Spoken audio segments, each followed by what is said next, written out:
Hey there, hi there, ho there, all you kids out there in podcast land. Welcome to the latest edition of Sports Frenzy 2.0.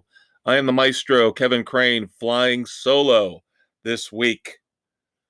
The holidays and our concert season is kicking in, so the Conquistador and I are trying to work our schedules around the podcast as best we can. But this week doesn't work out for Dave. So it's me and me alone. Live with it, love it, dig it. You know it's going to be fun because now I'm unfiltered for pretty much an hour and a half here, kids. I don't have Dave to keep me in check. So we will keep the format as same as we have here over the last couple months since football season kicked in. First segment, I will talk exclusively about the NFL. Second segment will be exclusively about NCAA football. And then the third segment, now with NASCAR wrapped up and baseball just getting into hot stove territory, we'll cover everything else in the third segment. But first off, football, the NFL, including college football this past weekend. And we're taping here on the 16th of November. This will hit on the 18th. Again, a little earlier than normal. Usually we tape midweek, Wednesday nights. Concert schedule necessitates a day early. What a weird week. And I think this past weekend in football pretty much summed up, encapsulated everything that is pretty much wrong with this football season. There has been some right and a lot of wrong. The NFL especially was this past weekend was just abysmal. Anybody who plays fantasy football knows what I'm talking about. Anybody who makes football picks, and I'm not condoning betting. I never would condone betting. I think it's a waste of time. I think it's a waste of money. But anybody who does, you know what I'm talking about. Left is right, up is down. You can't figure out what's going on with the pros or the college ranks. You just can't. And again, this past week was a perfect example of that. Looking back at some of the games, especially some of the ones that we picked, the Patriots, okay, I picked the Patriots to beat the Browns. Yay for me. But did I think they were going to blow the doors off the Browns? No. Absolutely. 45-7. New England destroys Cleveland. Now, this puts into doubt Baker Mayfield's future. Of course, they didn't have Nick Chubb because he had issues with COVID. They didn't have Kareem Hunt. He's on the IR. But this kid, Darnus Johnson, has been able to step in for those two and carry the load, at least in terms of the running back position and even catching the ball out of the backfield. And he did again in this game against the Patriots. The problem is they don't have any weapons, and it's not because OBJ is gone. They don't have the Austin Hooper signing was awful. Waste of money at tight end. If they're not going to use a tight end, why spend all that money on a guy like that? Jarvis Landry is a number 2 or 3 receiver at best. Peoples-Jones just trying to start getting his feet under him and emerging. And Baker Mayfield is not a great quarterback. I'm sorry, he just isn't. And Cleveland at least was smart enough to not re-sign him to a long-term extension because now I figure they've got to let him go into his final year on his rookie deal and just play it out. You cannot re-sign him based on what you've seen this year. On the flip side, Bill Belichick, looking again like a genius, sat patiently, waited for Mac Jones to fall into his lap. And I'm not saying Mac Jones would have been a great quarterback in any system on any team, but he's the perfect fit for Bill Belichick. You go from Nick Saban to Bill Belichick, that's got to be an easier transition than it would be for almost any other quarterback. They've got a nice committee of running backs. They've got a decent wide receiver core. They've got two high, overpriced, overpaid tight ends, but at least Hunter Henry is having a decent year. But the defense is solid. Remember, they got rid of Stephon Gilmore. Is anybody missing Stephon Gilmore in New England, in Boston? Maybe Brady and Belichick were both great.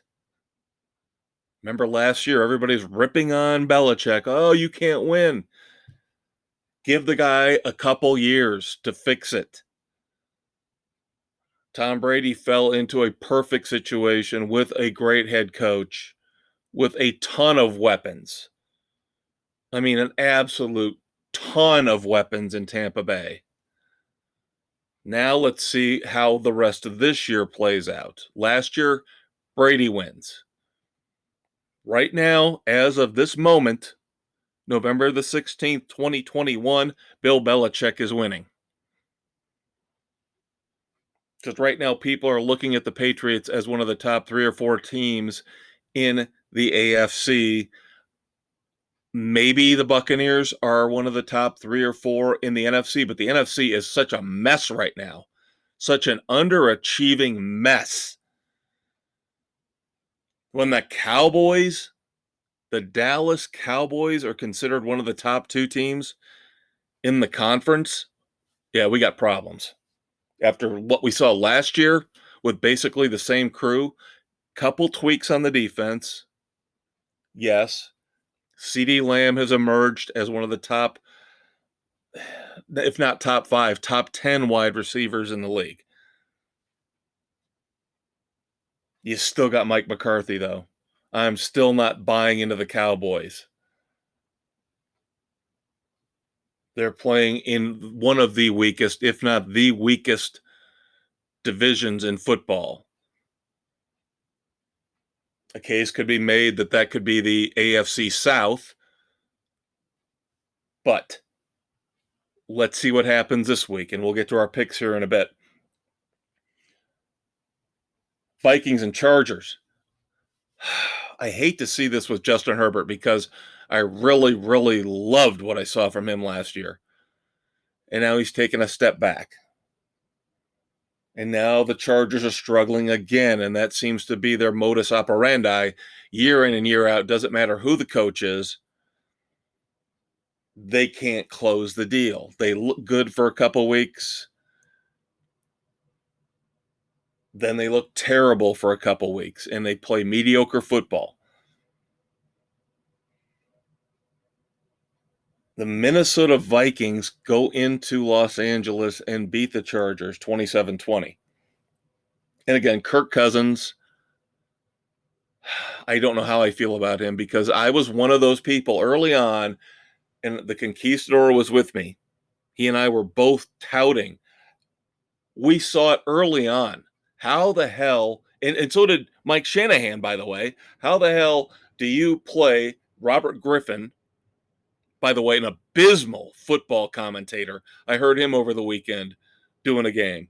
He's awful. He is awful. How do you see the kind of talent in him that Kirk Cousins has? And that is why Mike Shanahan gets the respect, as he saw what the front office didn't see. And that is why he did the backup plan. That is why he drafted Kirk Cousins Later on in that draft, after management and the front office forced him to draft Robert Griffin in the top, he was a second pick? He was a top 3 pick. I think he was a second pick in that draft. Robert Griffin's in the booth right now. Kirk Cousins is still a productive NFL quarterback and will probably still be a productive NFL quarterback for the next 4 or 5 years. Winning quarterback? No, I did not say that. I did not say that. That's my issue with this game. But Kirk Cousins' numbers are always phenomenal, except when it comes to winning. Unbelievably efficient. You got to wonder about leadership. You got to wonder about winning.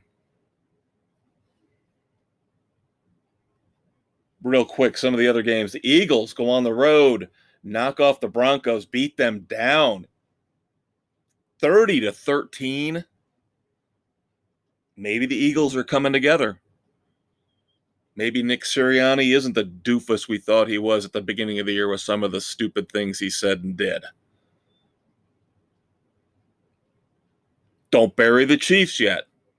And I think this is more, it's a combination. You knew the Chiefs were going to get better, but the Raiders have been through such a disaster this year. With the John Gruden situation, we'll talk about that in a minute, and the Henry Ruggs situation, we'll get to that later as well. I think the Raiders they're spent. They are spent. This team's going to go on a spiral.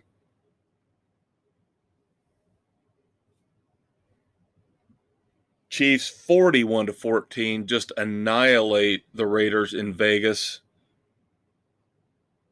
So we'll have to talk about the Chiefs game coming up here. Big game with them and the Cowboys. Russell Wilson returns from the finger injury. Aaron Rodgers returns from his lies and deceit. His COVID week off. Mr. Lateral Thinker. But Mr. Lateral Thinker won in bad weather. Not a lot of offense for either team. But the Packers defense showed up again. 17-0, Green Bay over Seattle. Aaron Jones got injured in that game. He'll be out a week or two. That should not affect the Packers, in my opinion, at all. A.J. Dillon will step right in. They'll be fine. Seattle will be fine eventually, but they might have buried themselves because of the Russell Wilson injury just a little too far, a little too deep. With those games where Gino's I almost said Gino Torretta, me being the Miami Hurricanes fan that I am. Similar players, both pretty much hot garbage. Geno Smith, of course, is who I meant.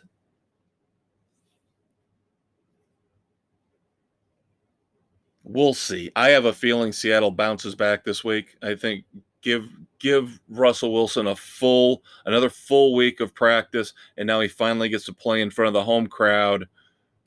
I think they'll be okay. But I think they're too far back now. I'm not counting them out, but they are really far back in terms of trying to make a move to get in the playoffs. Not impossible, though.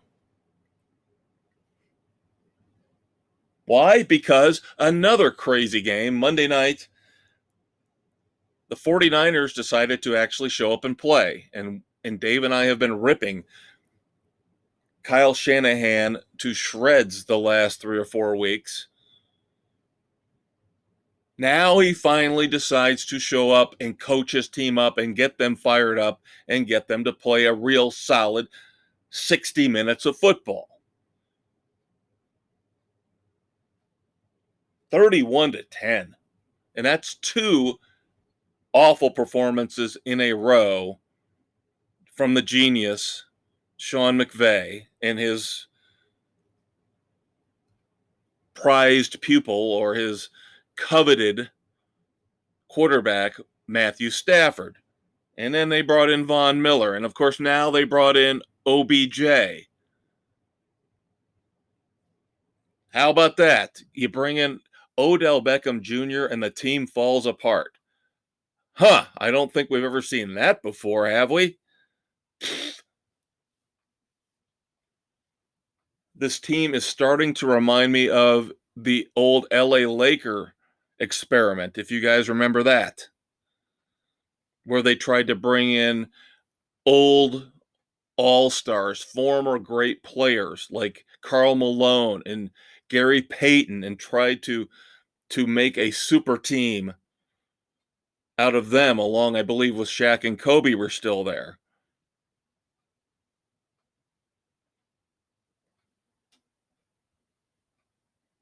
It didn't work. I think we're seeing the same thing with the LA Rams. You lose a guy like Robert Woods. Unfortunately, in practice last Friday, tore up his knee, ACL, done for the year. He was Stafford's safety blanket along with Cooper Kupp. Of course, Cooper Kupp's the number one guy. But Robert Woods was a very valuable number two, and now they don't know who to go with. And I'm telling you, it's not going to be OBJ and his freaking ego. Can Van Jefferson step up? Tyler Higbee, the tight end, had an awful, awful game this past Monday night. So now my Super Bowl pick, the Rams, looking pretty shaky. But of course, again, everybody in the NFC outside of the Packers and the Cowboys looks shaky right now. Tampa Bay lost. My Buccaneers lost to the Washington football team 29-19. And this is early on. Chase Young, the stud defensive end, the stud pass rusher that they got from Ohio State last year, tears his ACL. He's out for the year. And the Buccaneers still couldn't beat the Washington football team. And I'm sorry, they are an underachieving, not the Bucs, although they're getting there. The Washington football team has a great coach who I love in Ron Rivera. Heineke looked like he could be a serviceable, decent quarterback last year. Played well in the playoffs against the Buccaneers. So when Ryan Fitzpatrick went down early, and by the way, where the heck is he? I thought he would have been back by now.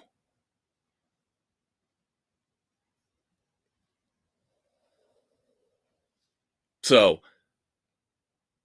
you've got Antonio Gibson. Okay, he's a decent running back. He's beaten up on the Buccaneers. Scores a couple touchdowns. It's just not. The Bucs can't do this year after year after year. They had this happen last year, but last year it was they were all getting to know each other, all learning the system.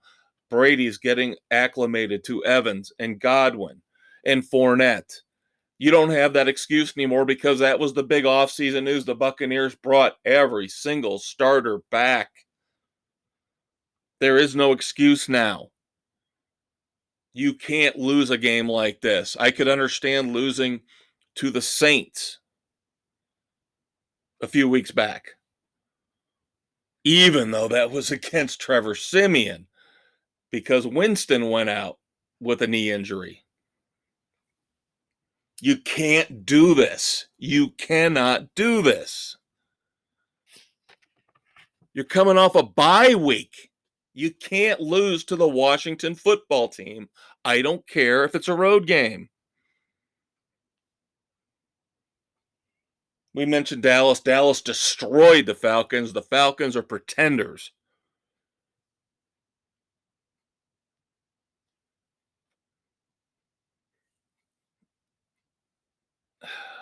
Dave's Miami Dolphins, I'll give them some props real quick. Last Thursday night, they beat up on the Ravens down in Miami, 22-10.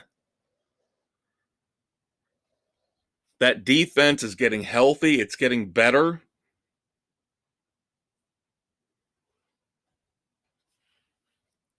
Going to be interested to see what the Dolphins can put together the rest of the year because they are pretty much too far back. Again, another team that buried themselves in a deep, dark hole too early. But again, extra game this year. We'll see how that goes. The Lions and the Steelers played to a tie. By all accounts, I didn't get to see that game. I wouldn't want to see that game from what I've heard. Ben Roethlisberger had to bow out at the last second because of COVID. In Carolina, Sam Darnold done for the year pretty much, shoulder injury. They bring in Cam Newton and PJ Tucker combined to basically put a beat down on the Cardinals.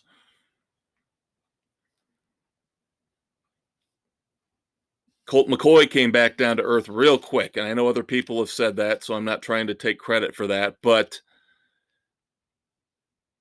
he had that one great start in relief of Kyler Murray, and then they decided, let's let Kyler rest another week. Didn't work this time around. This time it was a disaster. Now Cam Newton is getting first team reps, and we'll see how that plays out. They're 5-5. Again, the NFC is a hot mess. They get on a little bit of a run, they might be able to get in the playoffs.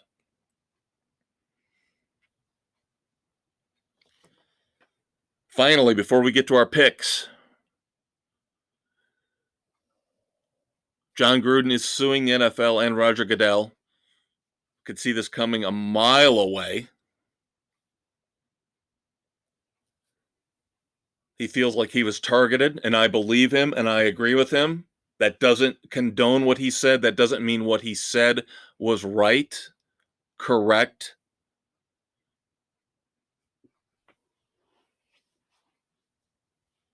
But at some point, Big Brother, and in this case, Big Brother being the NFL, has got to have some kind of limitations on who they can pick on, who they can persecute, whose information they can share. Either share all of it or share none of it.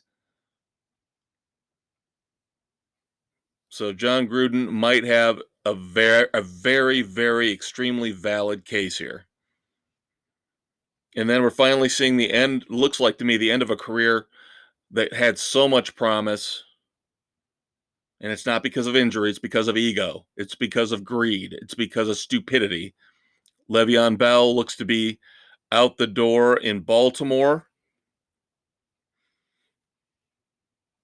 If he'd maybe not worried so much about his rap career and not been such a hard-headed jerk when it came to negotiations with the Steelers, maybe he could have been a Hall of Famer.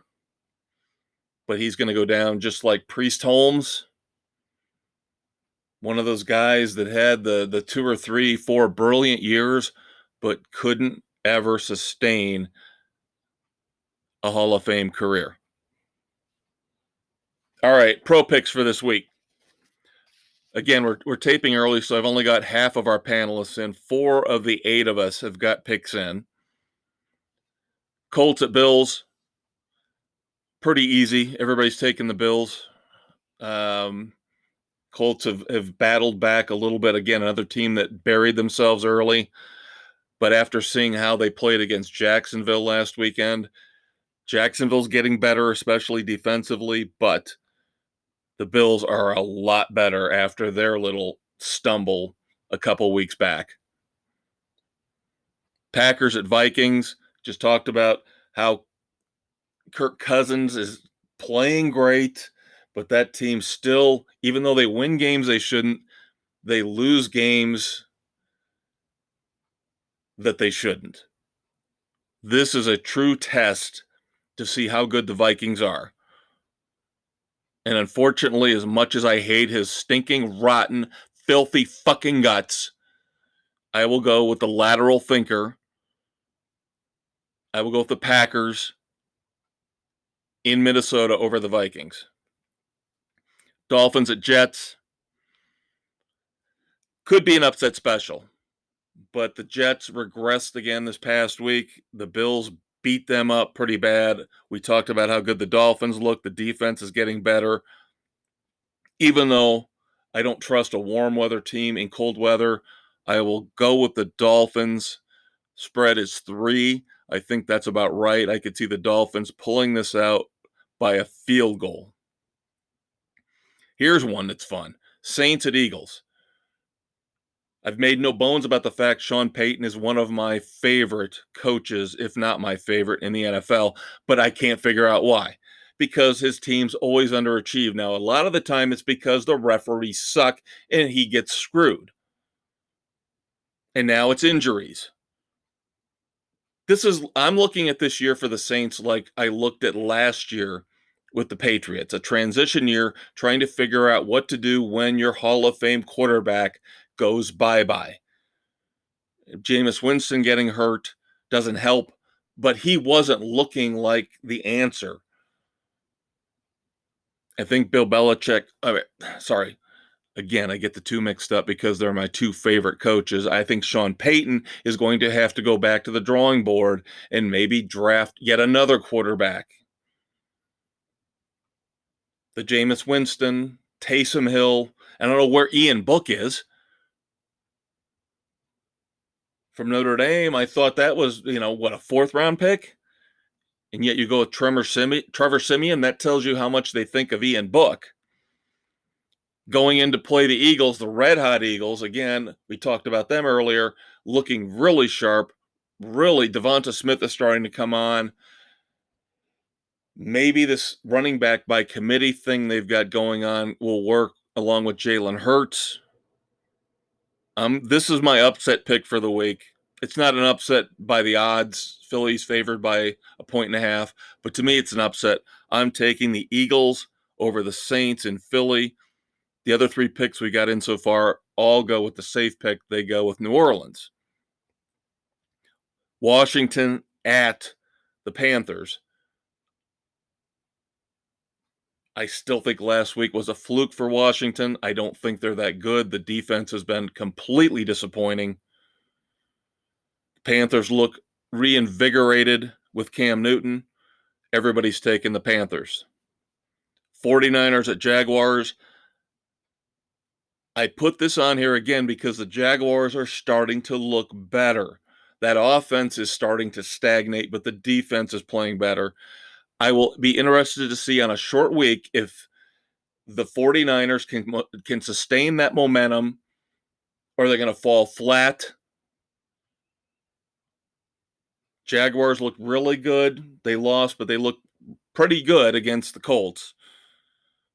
I'll take the 49ers. It's a 6.5 point spread, though. I would take the Jags if I was betting with the spread. We do straight up, though, so everybody but Aaron is taking the Niners. He's taking the Jags. Bengals at Raiders. Everybody's taking the Bengals. Again, I think the Raiders are shot. Too much stress, too much drama for this year. Even though the Bengals have played bad lately, they're coming off a bye week, rested, hopefully mentally ready. Cowboys at Chiefs. Huge game. Huge game. Of the 4 picks that are in, I'm on an island. I can't believe this. Everybody else going with the Cowboys at Arrowhead. No way in hell. No way in hell. This is going to be a Mike McCarthy stumble game. Chiefs are on fire. Pat Mahomes is on fire. Taking the Chiefs. Everybody else goes Cowboys. Cardinals at Seahawks. Who knows what the state of the Cardinals are right now? This is about the time of the year, 3 years in, where Cliff Kingsbury shits his pants. When does DeAndre Hopkins finally decide to start showing up? Help my fantasy team out, you idiot. Show up and play. Kyler Murray, show up and play. I think Russell Wilson bounces back. Seahawks win. Doug agrees with me. Aaron and Bill take the Arizona Cardinals. Finally, Steelers at Chargers. Ben Roethlisberger might miss another game.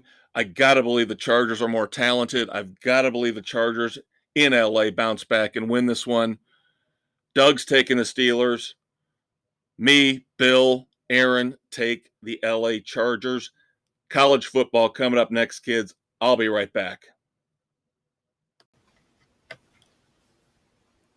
Now that we've let you into Frenzy Club, here are 3 rules. 1. You don't talk about Sports Frenzy 2.0. You listen to it on Spotify, Anchor, Google, Apple, and all other major podcast hosts. 2.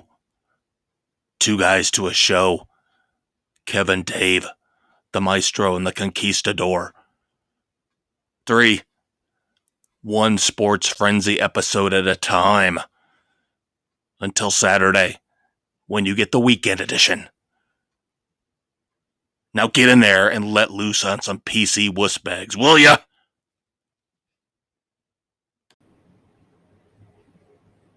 Hey, welcome back, everybody, to Sports Frenzy 2.0. I am the Maestro, Kevin Crane, going it alone this week. Hopefully, the Conquistador will return next week. Can't guarantee it. Thanksgiving week, I don't know what kind of family stuff he's got going on, so you might have to put up with me alone again. Deal with it. I love it. Nobody to tell me I'm wrong. Nobody to filter me. It's awesome. Now we move on to the NCAA landscape. Wow. Let me clean up some sports frenzy business here first before we move on to what's been going on. We've got coach firings, athletic director firings. The college football playoff poll for the week just came out. Not a lot to talk about there. No changes, which still is bullshit because that means Cincinnati is still in not the top, they're not in the top 4, so it's bullshit. Once we get to our picks, hopefully we look at some of these games, maybe there will be some changes on the horizon. First and foremost, I had a really bad second segment last week, and I apologize. I screwed up a lot with the LA Chargers. I was mixing them up in their games, and taking them and comparing them to the wrong team that they were not playing, that I thought they were playing, and just got the whole thing mixed up. So I apologize for that with the Chargers debacle last week. And then the most unforgivable sin of all, I could have saved this for when we talk about the Hurricanes here in a couple minutes, but I kept calling Tyler Van Dyke Kyle Van Dyke. That's not forgivable. As a fan of the Hurricanes, I should have been able to say my quarterback's name correctly. So it's Tyler Van Dyke, not Kyle Van Dyke. So I probably put the whammy on them this past week as they got beat by rival Florida State. I could kind of see that coming, even though the Hurricanes were on a nice little roll.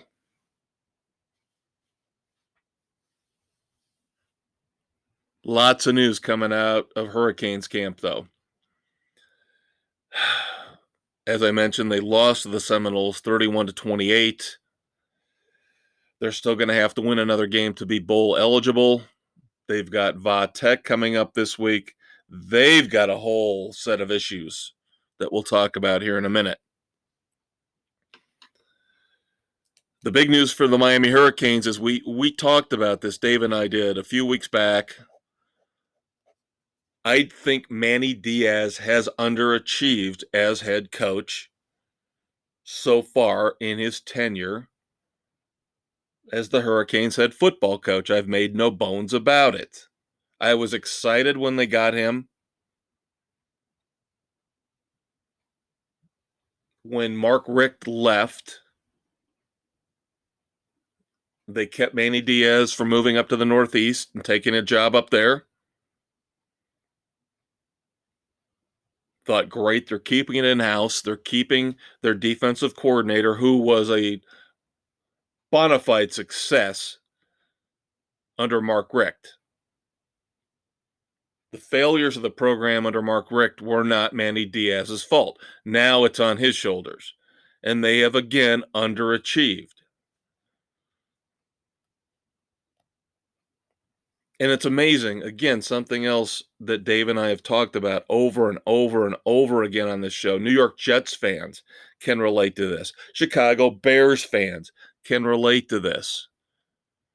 Dozens and dozens of team fans can relate to this over the years, depending on the era. You bring in a guy who's supposed to be a defensive genius as your head coach, and the defense falls apart. You bring in an offensive guru to mold your young quarterback to get your offense running like a well-oiled machine, and they fail miserably. I don't understand it. I would understand the other side of the ball falling short. Then you could say, well, they hired the wrong coordinator. Still on them. Still their fault as the head coach.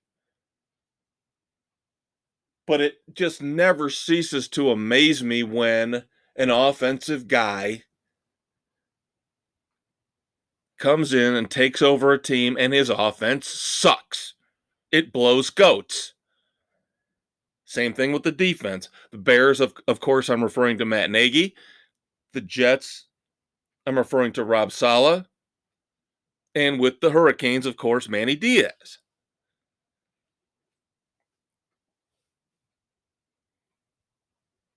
So, again, weeks ago, Manny Diaz came out and said he didn't feel like he was getting the support from the athletic department at Miami that he needed. Okay. Sounded to me like sour grapes. Sounded to me like somebody who's trying to blame his problems, his shortcomings, his inefficiencies on somebody else. Well, obviously, the University of Miami did not see it that way because they just cut ties with athletic director Blake James, who is out after 8 years. So that tells me, at least for the immediate future, Manny Diaz wins. Manny Diaz is safe. We'll see how they respond this week at home against Virginia Tech. Now, here's the catch. Manny Diaz comes out, says what he said about the athletic department. Now he got his way.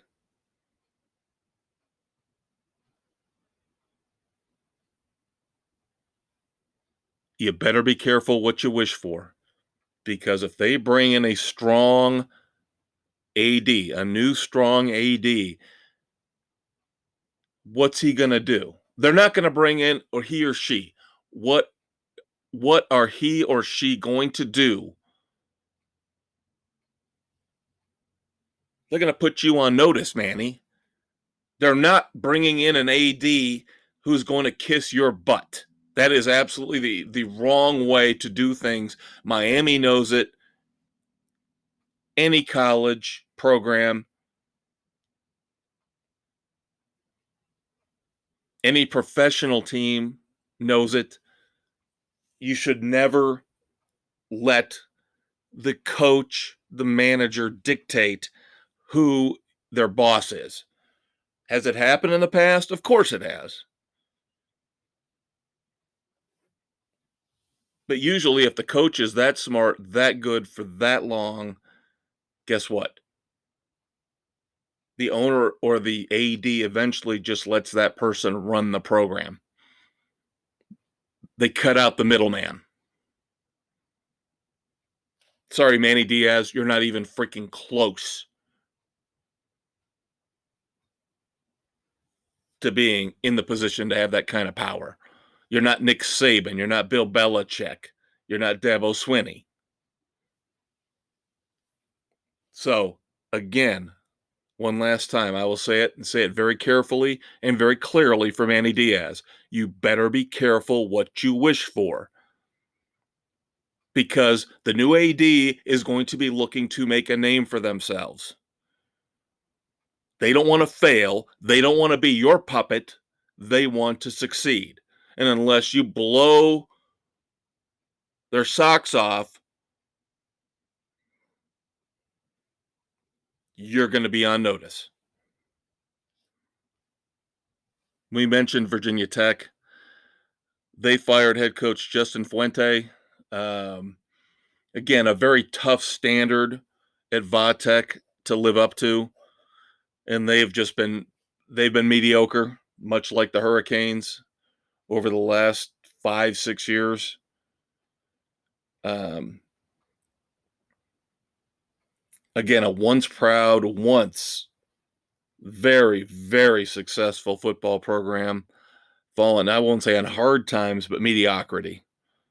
So we'll see how appealing that job is. But Vatech is looking for a new head coach. And of course, now Washington, the Huskies are looking for a new head coach. Different situation, different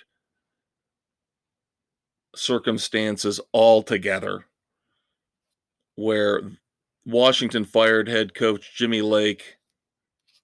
Jimmy Lake has been accused on multiple occasions of physically lashing out at players.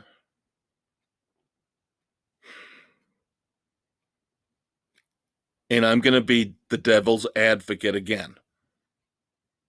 That's what I do here on Sports Frenzy. I'm the guy that's going to side with the bad guys. I'm not saying I agree with what they did. I'm not saying I'm apologizing for what they did. I'm not going back to Bo Schembechler. All you old school Sports Frenzy fans remember that. Or Woody Hayes, sorry.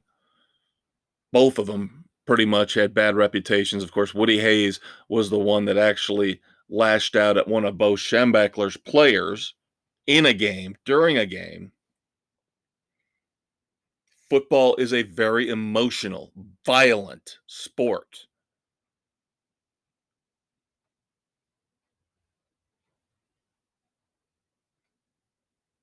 I just don't know where the society is going, where,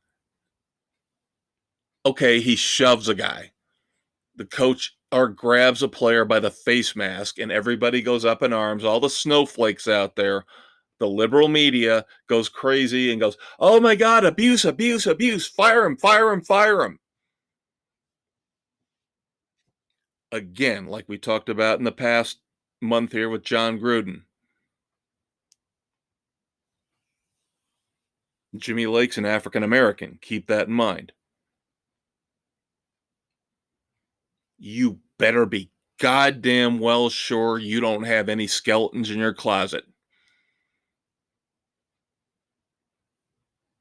I'm willing to forgive to a point.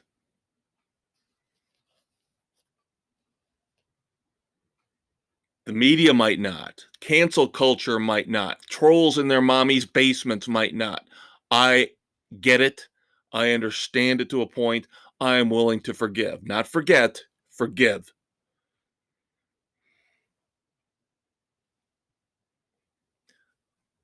Everybody else that I just mentioned, the trolls, the media, cancel culture, you better be goddamn sure you've got your baggage all emptied out and cleaned up, because I guarantee somebody, if I had the power, and I'm trying to get the power, I'm working through this podcast to get the power, I'd come after you. I'd come after you in a goddamn second, because you're hypocritical bastards.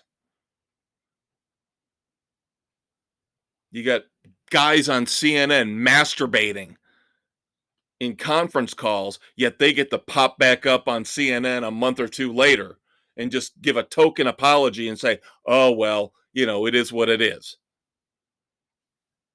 Double standards, hypocrisy. One last time. be goddamn sure you've never done anything wrong. And if you say you haven't, you're a liar. You've said something, you've done something, you've thought something that makes you just as bad, if not worse, than the people like Jimmy Lake, like John Gruden, that you go out of your way to persecute because you have to, as the conquistador always says, fill your goddamn 24-hour news cycle. And now it goes to sports as well. ESPN, CBS, FS1, FS2. You got to fill your sports cycle with controversy and tear people down. But the minute the mirror reflects back on you, you shy away. You run scurrying into the corners, the dark corners of the basements in your mom's house, like rats. All right. Somehow Notre Dame's going to figure out a way to get into this college football playoff scenario with the way things are going. They beat Virginia 28-3. They're just going to keep riding along. They've got a couple fairly easy games left. Georgia Tech, Stanford should be 2 more wins. All they need is a couple teams ahead of them to stumble, and I could see it happening.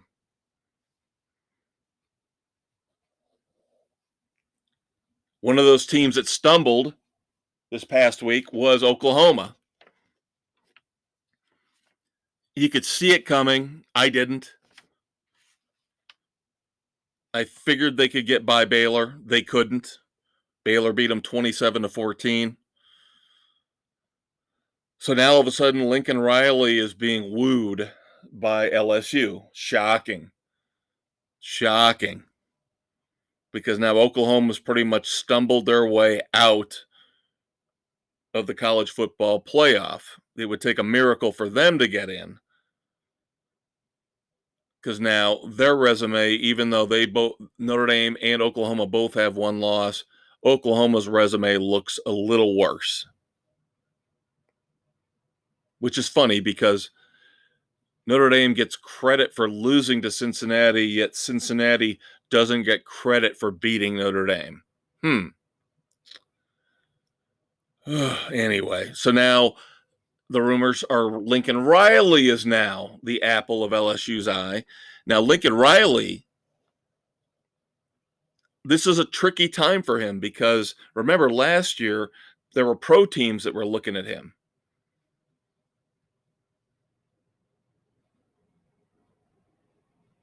Is he going to let the opportunity pass him by? Has his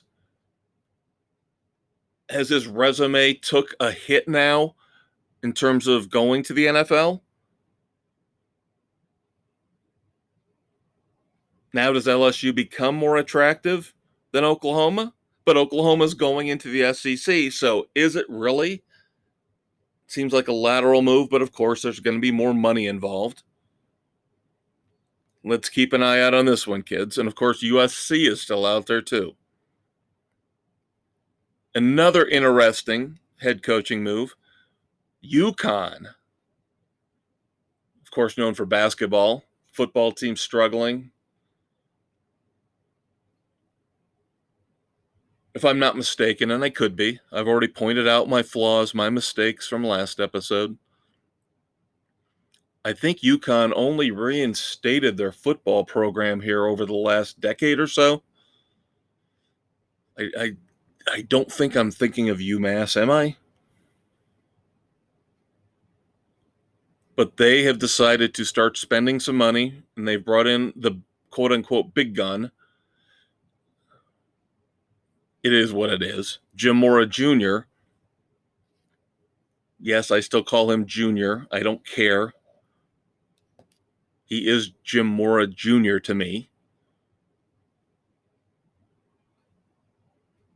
He will come in to take over the UConn football program, trying to bring it up to a level of respectability. I think this is a great hire. Jim Mora Jr. has never been a fantastic coach in the pros at UCLA. UCLA seems to be the program where second-tier pro coaches go to really destroy their careers. Ask Chip Kelly right now. This will be interesting to see if Jim Mora can just get UConn over the first hump, over the first group of obstacles to get the program up and running. He'll have done his job and he'll be worth the money. I don't think he's getting paid. He's not getting paid, obviously, Swinney or Saban money. I think he's getting $1.5 million plus incentives.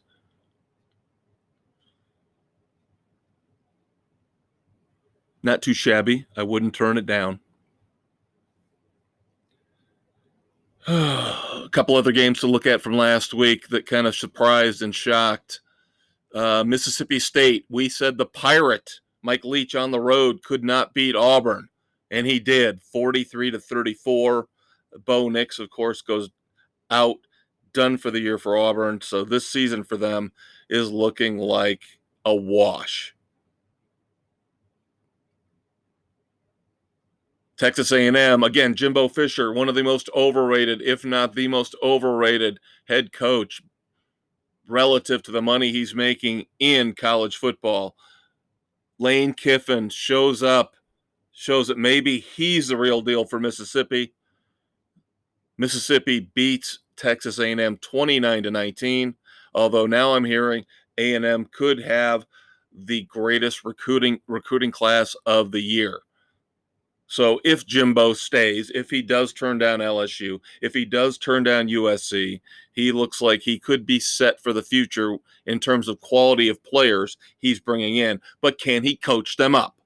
That's the question. All right, moving on to this week's picks. We got 13 this week. I'm not going to go over all of them. I've complained, I've whined, I've bitched, I've pissed, I've moaned, and I've cried about how these guys bullied me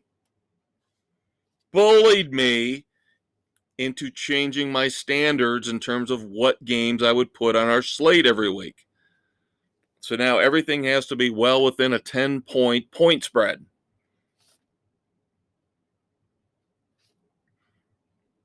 So again, you're not going to hear some of the huge games of the week because the point spreads are bigger than 10.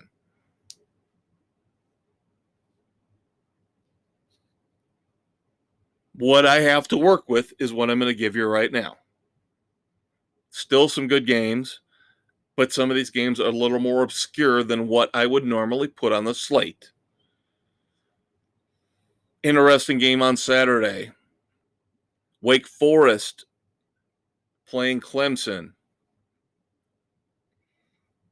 Wake Forest burned me last week. I thought NC State had a little bit better defense and might be able to hold back Wake Forest enough. Wake ended up winning at home 45-42. Now they're on the road at Clemson. Clemson quietly has dug themselves, again, another team put themselves in a deep, dark hole to begin the season. Clemson has quietly climbed out of that hole.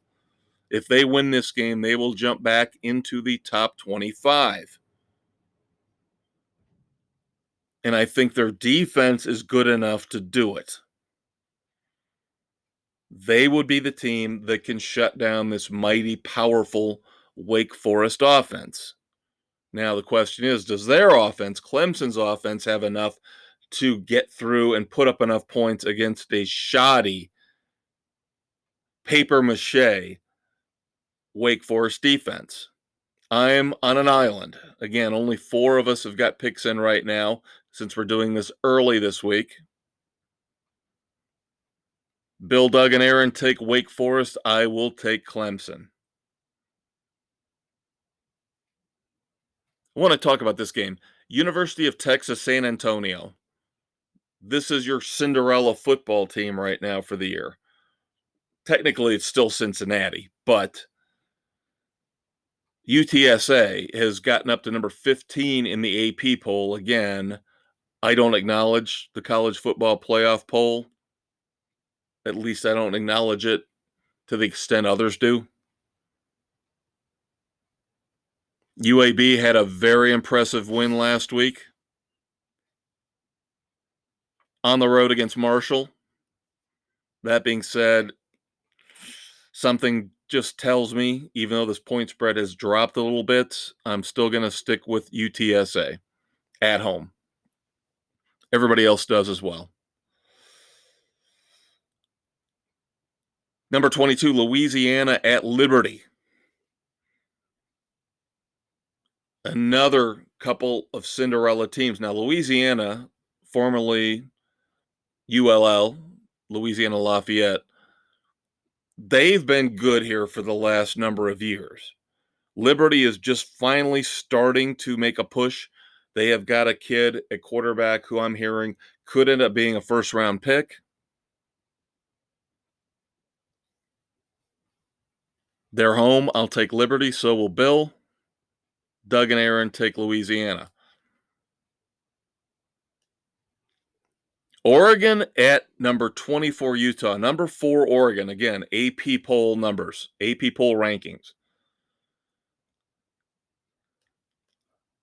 This is where what I was talking about earlier comes into play. This is where Notre Dame gets their help. And I'm not rooting for it, believe me. I know I live in the area. I'm not rooting for it. Who wants to see Notre Dame be a punching bag for Georgia or Alabama in the first round of the college football playoffs? I sure as hell don't. Again, I'd still rather see Cincinnati at least see them try, at least give them a shot. But you watch. You watch. And I think this is the game that's going to help Notre Dame out because number 4, Oregon goes in, plays number 24, Utah on the road. I'll take Utah. They've been good enough this year. I'm tired of saying this team has screwed me over in the picks. That team has screwed me over in the picks. Pretty much everybody pro and college has screwed me over in the picks. It's been such an inconsistent, bizarre year. I think it's time that Oregon screws somebody else over. The Pac-12 is weak again this year. I think Utah wins this game at home. Doug agrees with me. Aaron and Bill both take the Ducks. Finally, one last game I want to point out because this could be really interesting when it comes to the Big 12. This is kind of like my upset special, even though I'm not picking it. Number 11, Baylor, coming off that big win at home against Oklahoma, goes on the road to play Kansas State. I'm taking Baylor. So are Bill, Doug, and Aaron. But this is one of those games where I will say, hold on. It will not shock me to see Kansas State win this game.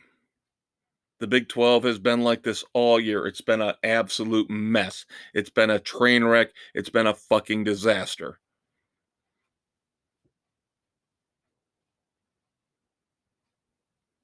I guess Oklahoma State would right now be considered the best in the Big 12. I mean, you've got Iowa State playing at number 12, Oklahoma. Iowa State, again, they've screwed me over time and time again this year. Oklahoma screwed me over last week. I'll take Oklahoma in that one. But would it shock me if Iowa State wins? No. That's the way this college football season has been going, kids. So that being said, I'm going to wrap up segment 2 here. Segment 3, we're going to catch up on everything else. We do have a little bit of hot stove going on in baseball. People are starting to get signed, although with the looming specter of a lockout, you wonder if we're really going to see massive, huge contracts.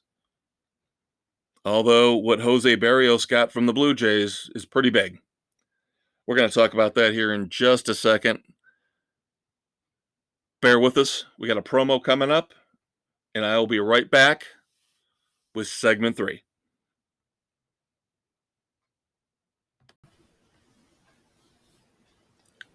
In the fortress of solitary justice, two brave men hold the fate of the sports world in their hands. With the utterance of a single word, frenzy! These seemingly ordinary men become the Maestro and the Conquistador, destined to save the world from stupidity on Spotify, Anchor, Google, Apple, and all noble podcast hosts everywhere. Dave and Kev stand for truth, justice, and the frenzy way.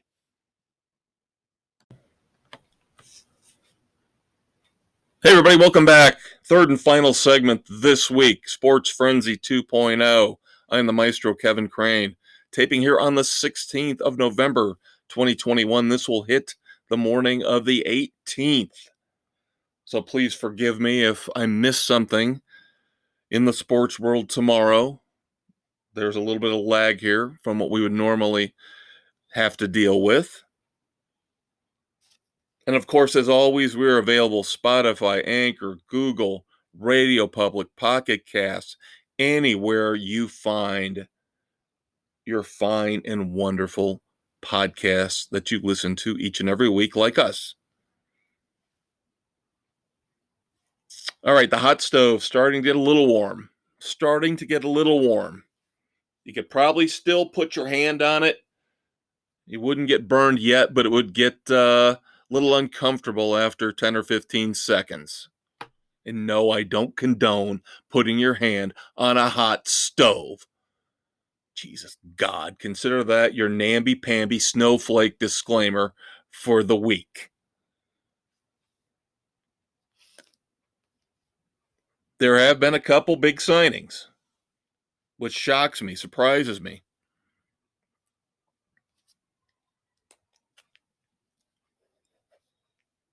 Pitchers, again, Dave and I talked a little bit about pitching last week, and what can you really truly expect from a starting pitcher now going forward in this age of analytics? Well, obviously, we were wrong. We figured that maybe starting pitching would start to become devalued. I mentioned in the last segment as I was closing out Jose Barrios, who the Blue Jays got from the Twins at a deadline deal trade. Here in the past season, gets a 7-year, $131 million contract. Do the math, kids. That's almost $20 million a year. I guess that's not extravagant, but again, are these guys going to be pitching 200, 210 innings, or is it going to now drop to 150?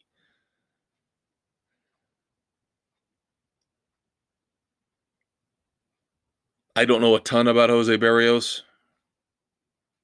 Dave probably knows more than I do about him since he's a White Sox fan. Saw more of him as he pitched for the Twins. This doesn't seem like a bad deal to me. Again, under 20 million, you get locked him up for 7 years. I do like what the Blue Jays have been doing here over the last couple years. This one kind of puzzles me. Actually, I've got two that puzzle me, but one is more of a long-term deal. The Detroit Tigers, maybe just because they were desperate to make a splash, desperate to get some pitching in, they take Eduardo Rodriguez away from the Red Sox, who serviceable, decent pitcher. 5 years, $77 million. So again, you do the math, a little over 15 million a year. So right now we're looking at that 15 to 20 million dollar range, which isn't exorbitant, which isn't crazy nutsy cuckoo. Again, this one kind of reeks of desperation to me from the Tigers. I just Eduardo Rodriguez doesn't strike me as a type of pitcher who's a difference maker on your staff. Maybe fans of Boston will disagree with me. To me, he's like a number 3. At least Barrios with the Blue Jays is a number 2. Then the Angels, again, the Angels spending stupid, ridiculous money, as they always do. They decide to go ahead and give Noah Syndergaard, yes, Noah Syndergaard, Thor, formerly of the New York Mets, who really hasn't pitched in 2 years. They give him a 1-year deal for $21 million.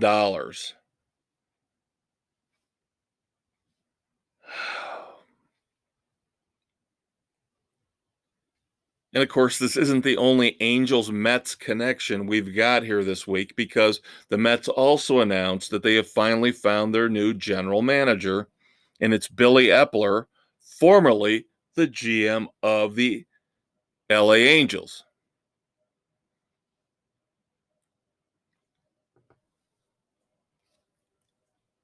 I hate to judge on appearances, and I hate to judge on past history, but I'm going to.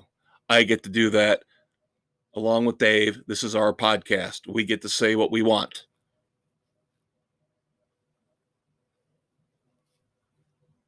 Did Billy Epler bring in Shohei Ohtani? Yes. Did he re-sign Mike Trout, keep him with the Angels? Yes. Has the team won despite those signings? No.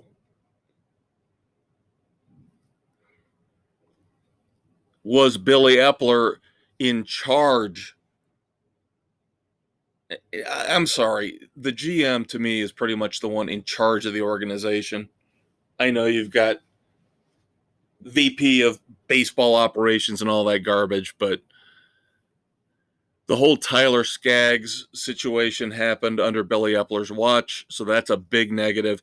And I would think the Mets would have been a little more careful with their GM search, considering what's happened with their last 2 GMs, not counting Brody Van Wagenen.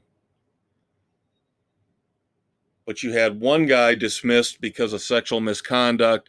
You had another guy dismissed because of driving while intoxicated. Now you bring in a guy who was part of a scandal involving drugs with the Angels. A lot of people I've heard in baseball talking in New York, outside of New York, the Mets job was not attractive. That's why they got turned down over and over and over again for interviews. Sorry, Mets fans. I think you are in for another long stretch of futility. Yeah, we'll see how that Francisco Lindor deal pans out. Oh, boy. That's flushing money down the toilet. At least as a Cubs fan, that's the one thing I can say. Yes, we've been there, we did it, we're still living through it with Jason Hayward. But there's also a reason why the Cubs did the fire sale that they did this past season. Especially when it came to somebody like Javi Baez, who the Mets traded for, and then they saw how that all went.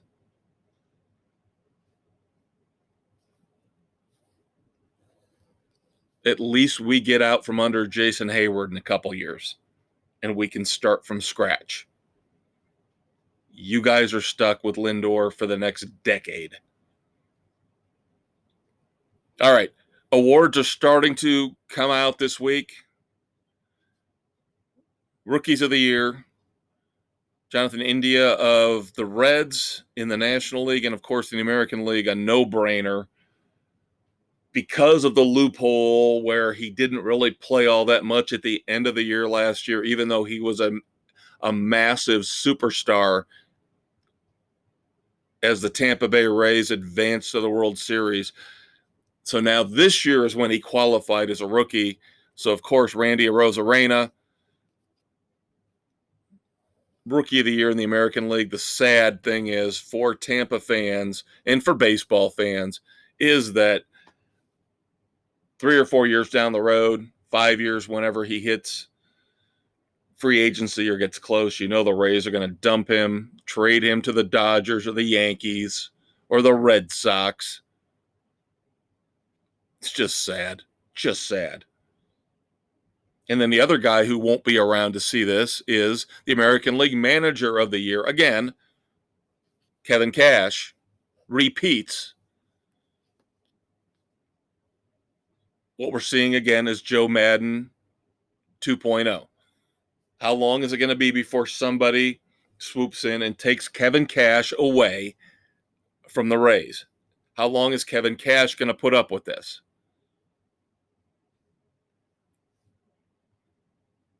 National League, another no-brainer, but a no-brainer because of what we saw this year on the field. But a shock if you would have said a year from now, go back in time a year, and if you said back then a year from now, the NL Manager of the Year is going to be Gabe Kapler of the San Francisco Giants. I would have bet my house on it, and I would be homeless. I'd be in a tent on a street somewhere in a dark alley. Gabe Kapler somehow turned things around with a San Francisco team that did not have a lot of stars, won well over 100 games. Now you look at Joe Girardi in Philadelphia, where Kapler came from, and you wonder, maybe it's the players. Because Joe Girardi's doing the same thing Gabe Kapler did in Philadelphia, spinning his wheels with a 500 team.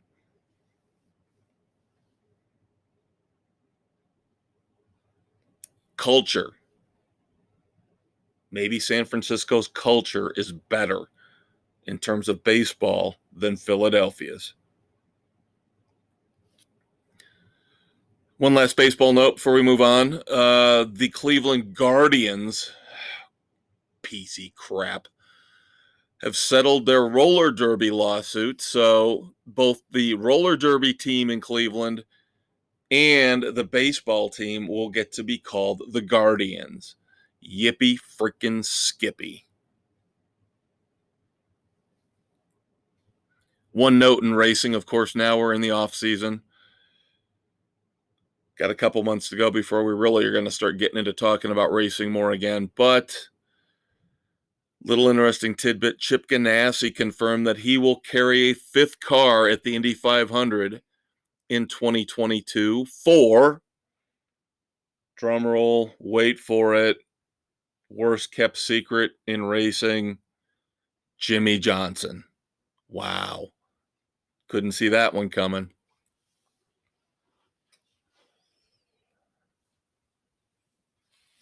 Quick NBA news. Of course, season has just recently started. My Magic suck. Like with the Hurricanes, I get to talk a little bit more about my teams than I would normally. And I don't have to talk about hockey this week. Sorry, Dave. Not going to do it. Magic are awful. 3-11. I know they're young, but boy, this is bad. Only the Pelicans and the Rockets have a worse record. Houston, I can understand. Of course, that whole James Harden debacle where he basically gutted their team. I love how all of a sudden he's okay now. Nobody talks about him as being a bad guy. He destroyed a franchise. Shame on him. I root against the Nets each and every night that they play because of him and because of Kyrie Irving. Kevin Durant's a mercenary, but hey, if LeBron James can do it, why can't Durant? But specifically, Harden and Kyrie Irving, those two I root against. Because it's not, Kevin Durant didn't destroy a franchise. Kevin Durant just took the opportunity to move from one team to another when he could. James Harden forced his way out of the Rockets organization by being a cancer. Kyrie Irving did the same thing with the Celtics, and now he's a cancer with the Nets.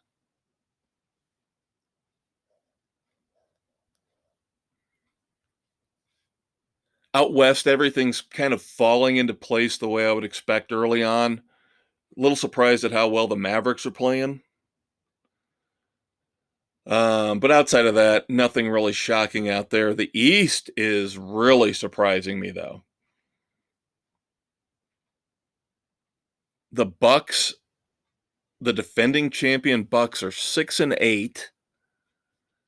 The Atlanta Hawks, who made a great run through the playoffs last year, are 6-9. You got the Washington Wizards at 10-3, and the Cleveland Cavaliers at 9-6. I had to refresh my screen as I was doing my research to get ready for the podcast to make sure I had those numbers correct. I would have expected the Cavaliers to be down with the Magic and the Wizards not to be much better. With the Wizards, it's just surprising, isn't it, that you get rid of Russell Westbrook and you get better. Surprising. Shocking. Some TV news that I missed last week. Didn't get to talk about it. I'll bring it up here this week real quick. ESPN Classic is shutting down at the end of 2021. Of course, we already knew that NBC Sports Network was shutting down, so we are losing. Granted, ESPN Classic especially is a fringe network for sports, but still, I don't know if I like this. With cable prices, with streaming prices, they keep going up. NBC trying to force things onto Peacock, CBS trying to force things onto Paramount Plus. I don't know how much I like it as we subtly see the rat pulling ESPN Classic off the air. And we see NBC Universal, Comcast pulling NBCSN off the air. Let's hope that this is it. Of course, Al Michaels supposedly done this year with the Sunday Night Football broadcast on NBC. There were a lot of people who thought he was going to retire. He was going to be done. He's been doing this for a long time, but he still does this better than almost anybody. I still think I take Joe Buck and Troy Aikman number one, but Collinsworth and Michaels would be number two. Nance and Romo would be about number 78 on my list. My disdain for Tony Romo grows each and every day. But Al Michaels now, with Amazon jumping more into the fray with NFL, now that Thursday night game looks like it's going to become an Amazon exclusive, rumors are Al Michaels will be the guy they will pull in to do those games.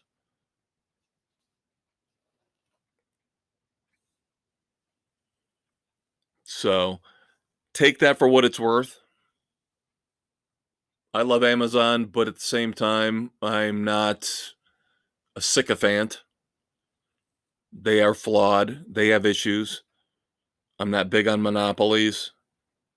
And I don't like the fact that you're going to take a game and put it exclusively, as we've seen in the past with ESPN, of course, taking college football championship games, basically making them pay-per-view because you have to pay to get ESPN. Now you're going to have to pay for Prime to get Thursday night football games from the NFL. I'm not a fan. We all knew this was coming, though. I'm just reporting the news.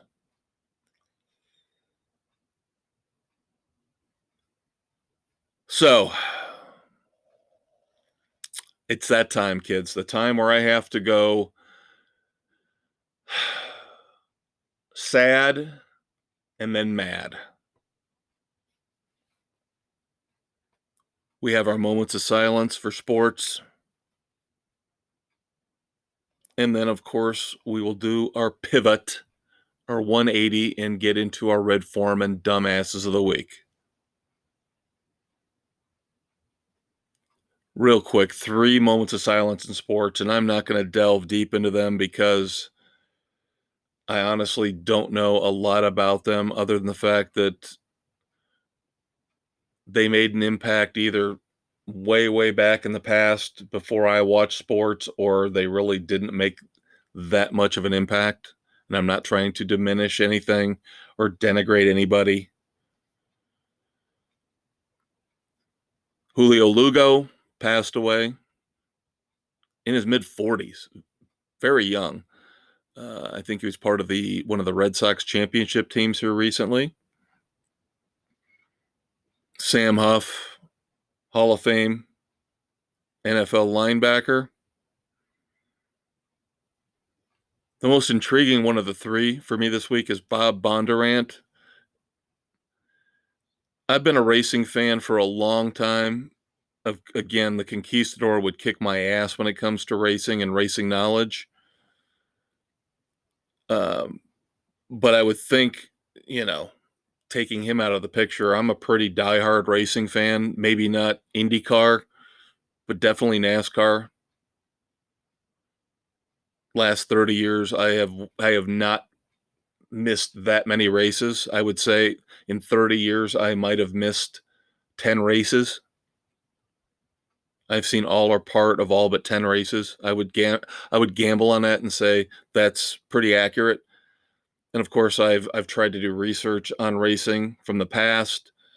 And Bob Bondurant passed away, and he is a legend going back into the early days of racing. Of course, I watched Ford versus Ferrari here a couple years ago. Phenomenal movie. And a little research I got in on Bob Bondurant is that he did run for Carroll Shelby, portrayed by Matt Damon in Ford versus Ferrari. So I'm very intrigued by that era of racing. So to see that he passed away,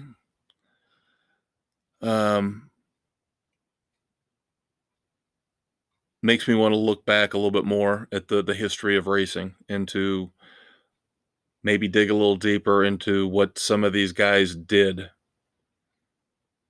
to create, to me at least, and of course to Dave. If he was here, I think I'm speaking for him, but I think I'm doing a good job of it in that we respect, we admire, and we're curious about the history of racing. So Bob Bondurant is somebody I might have to look into and do some more reading and research on.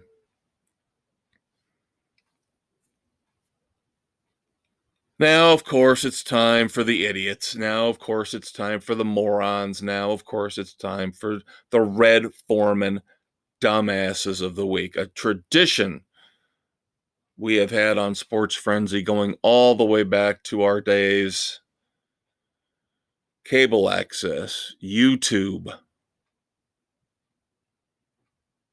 If you've never heard me say it before, we're not a fluke. We're not a Johnny come lately. We're not a flash in the pan. Sports Frenzy has been alive and kicking since the early 90s. We're going on almost 30 years of this. So some of these things we do are tradition. And the Red Foreman Dumbasses of the Week is one of our, if not our greatest tradition. Adam Abdul-Jabbar. Yes, Kareem Abdul-Jabbar's son.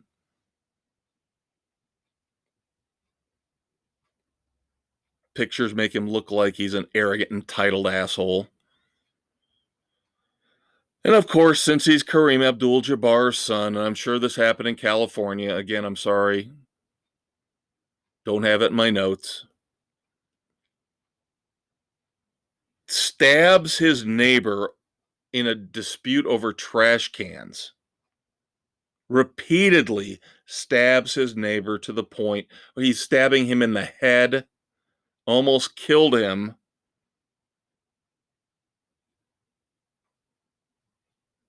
Six months in jail, but sentencing got pushed back so they could review the case and maybe sentence him to just home confinement for those 6 months and not even go to jail at all. You tell me how much this world sucks. You tell me how much this world sucks. Again, pampered, spoiled brat son of a celebrity almost gets away with murder. If he gets to sit at home for 6 months for stabbing a guy repeatedly, including in the head, and that's the entirety of his punishment, you tell me why I'm supposed to feel good about this world.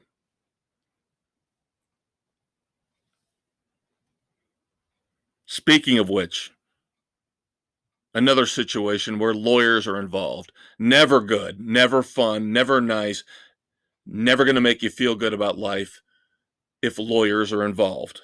We talked about Henry Ruggs. We talked about the ridiculously pathetic, nasty, evil, in my opinion, that he perpetrated. Getting behind the wheel of a sports car, driving over 150 miles an hour in a residential area in Las Vegas, killing a woman and her dog, injuring the girlfriend he had with him in his car, intoxicated, of course. His lawyers, sorry, I am not trying to make a generalization, but it always seems like you have to in this case.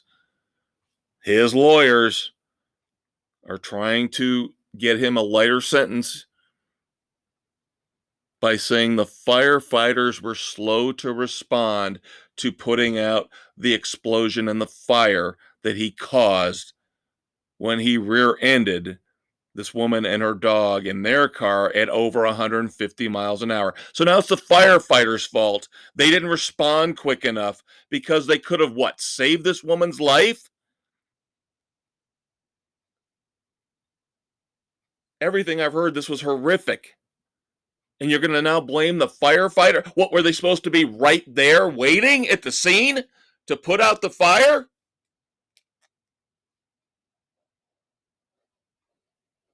Everybody has a right to a fair trial and representation. This disgusts me. Again, the legal system rears its ugly head.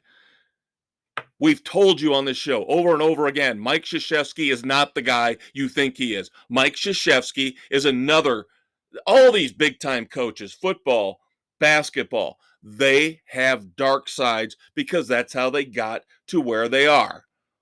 There's part of them that is evil. There's part of them that is selfish. There's part of them that is greedy. Some of them can contain it to the point where they don't come off as ridiculously bad and evil. But then you have your Joe Paternos of the world. And now you've got Mike Krzyzewski. We've seen how his players have behaved on the court over the last decade, getting worse and worse. Now his grandson, who plays for him, Michael Savarino, and a star freshman player on the Duke team, Paolo Banchero, were both arrested for DWI this past weekend. How do they both get arrested? Because Banchero, my understanding is Banchero was so drunk he couldn't drive, so Savarino was less drunk, so he gave the keys to Savarino and let him drive. The stupidity of these arrogant assholes in sports, these arrogant celebrities, will never cease to amaze me. Finally, we'll take a little bit lighter note, although people were still injured here, and it's still a dangerous situation. Grants Pass Downs, an Oregon horse racing track. The light timer shut down at night in the middle of a horse race. 2 jockeys were injured. If you haven't seen the video, check it out. Look it up. Find it on YouTube or Google it. It's scary. Initially, you kind of feel bad. You laugh. But when you realize 2 jockeys were thrown from the horses because the lights went out completely, somebody should have gotten fired for that one. I'm not getting fired. Dave's not getting fired. It's our podcast. We hope you enjoyed this episode. I do as a solo act. We will check you out next week. Have a great week, kids.